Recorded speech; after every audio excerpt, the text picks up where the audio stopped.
അപ്രഖ്യാപിത power കട്ടിനെതിരെ local committee തലത്തിൽ പ്രതിഷേധ കൂട്ടായ്മകളും വീടുകളിൽ മെഴുകുതിരി തെളിയിച്ചുള്ള പ്രതിഷേധവും CPIM സംഘടിപ്പിച്ചു.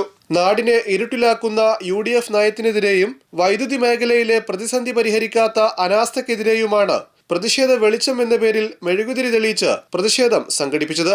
ഇഴുവത്തുരുത്തി ലോക്കൽ കമ്മിറ്റിയുടെ നേതൃത്വത്തിൽ ചമ്പ്രവട്ടം ജംഗ്ഷനിൽ നടന്ന മെഴുകുതിരി പ്രതിഷേധം area secretary CP Muhammad Kunhi ഉദ്ഘാടനം ചെയ്തു.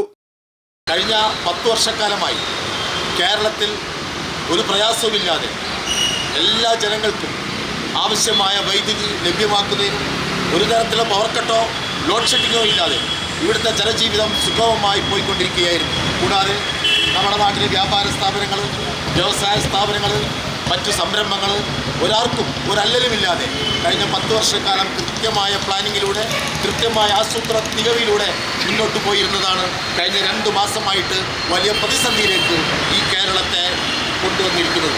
നമുക്കറിയാവുന്നതുപോലെ കഴിഞ്ഞ മെയ് മാസത്തിൽ ഇവിടെ UDFിൻ്റെ ഗവൺമെൻറ് ചുമതലയേറ്റു. ആ ആദ്യ വാരം തന്നെ എൽ നിനോ പ്രതിഭാസത്തെക്കുറിച്ചിട്ടുള്ള വിവരം കൃത്യമായി ലഭ്യമായതാണ്. ആ സമയത്ത് കൃത്യമായിട്ട് ഇടപെട്ടുകൊണ്ട് ആ പ്രശ്നം പരിഹരിക്കുന്നതിന് വേണ്ടിയിട്ടുള്ള ആസൂത്രണം നടത്താതെ, ആ പ്രതിസന്ധി മറികടക്കുന്നതിന് വേണ്ടിയിട്ടുള്ള ഇടപെടലുകൾ നടത്താതെ ഇവർ തമ്മിൽ എന്തായിരുന്നു നടത്തിയിരുന്നത്? മെയ് മാസത്തിൽ ഇവിടെ അധികാര വടംവലിയായിരുന്നു. വൈദ്യുതി മന്ത്രി ആരാകണം സംബന്ധിച്ചിട്ടുള്ള വടംവലി. അതിനുശേഷമോ വൈദ്യുതി മന്ത്രി വന്ന സമയത്ത് അളിയന്മാരെ നിയമിക്കുന്നതിന് വേണ്ടിയിട്ടുള്ള ശ്രമങ്ങൾ, പിന്നീട് നിരന്തരമായിട്ടുള്ള ചക്രത്തി പോരാട്ടങ്ങൾ, ഈ നാട് അഭിമുഖീകരിക്കുന്ന ഏറ്റവും പ്രയാസകരമായിട്ടുള്ള ഒരു ദുരിതത്തിലേക്ക് കടന്നു ചെല്ലുന്നതിനെ പ്രതിരോധിക്കുന്നതിന് വേണ്ടിയിട്ടുള്ള ആസൂത്രണം തികവില്ലാതെയാണ് മുന്നോട്ട് പോയത്.